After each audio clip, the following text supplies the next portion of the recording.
Je suis avec Thiago Costa, bonsoir. Bonsoir Brahim. Alors Thiago, vous êtes éducateur en filière STAPS APA. Tout à fait. Vous travaillez dans une institution spécialisée qui s'appelle Claire Girard à Oui. Sèvres.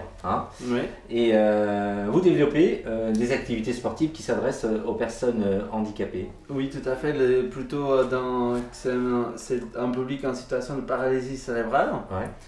où il englobe les anciens IMC, infirmitoire moteur cérébral, polyhandicap et des troubles dégénératifs aussi associés. Et alors, quelles sont les activités que ces personnes pratiquent? Ces personnes, c'est des enfants de 3 ans à 20 ans. Ils pratiquent des différents types d'activités. Ça va de hydrothérapie, balnéothérapie, escrime. On fait l'escrime, on a l'activité boxe, judo, piscine.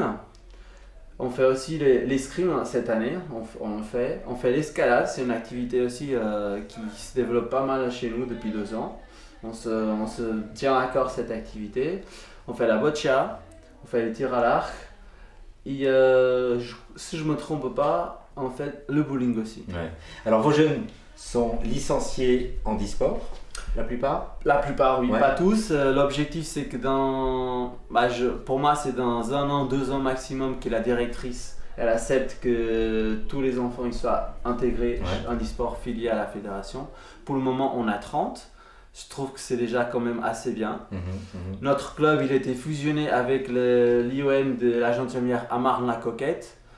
Du coup, le but, c'est qu'on fidélise les 120, c'est-à-dire les 60 de Claire Girard et les 60 de la Marne-la-Coquette. Ouais.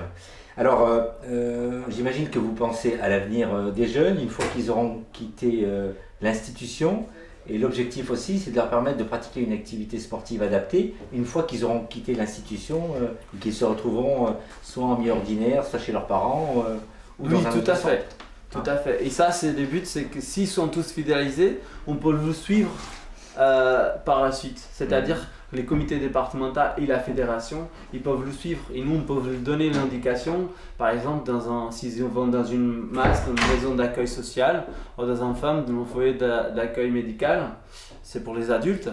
Là, on peut envoyer la fédération d'y aller vers eux pour le revenir dans le sport. Parce qu'à un moment donné, comme il part vers la vie adulte, on le perd, c'est la progression et le chemin de ces personnes. Et pour finir encore, les communes, quand vous proposez vos services, bien qu'on vous dise que nous n'avons pas de personnes en situation de handicap, on peut quand même employer des personnes comme vous, et vous pouvez faire dans un premier temps un travail de recensement, faire venir un public handi, de créer des activités sportives adaptées, et là il y a des postes qui sont tout faits aussi. Et pourquoi les communes dans ce cas-là ne réagissent pas comme il faut?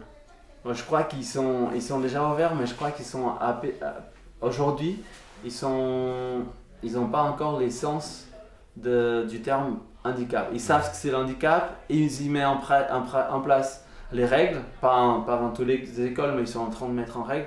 Mais il faut y aller vers les personnes. C'est ce qu'aujourd'hui, dans notre société, on a perdu au niveau. C'est les sociales, les contacts avec les gens, le regard, de savoir si la personne elle va bien, si elle va mal, d'aller vers la personne à la maison. Il doit aussi de ramener ces gens qui sont sont écartés aussi, un petit peu pour eux-mêmes, mais aussi pour la société, mais de ramener à nouveau dans la vie sociale. C'est ça qui c'est important Thiago, que les communes le fassent. Thiago, merci.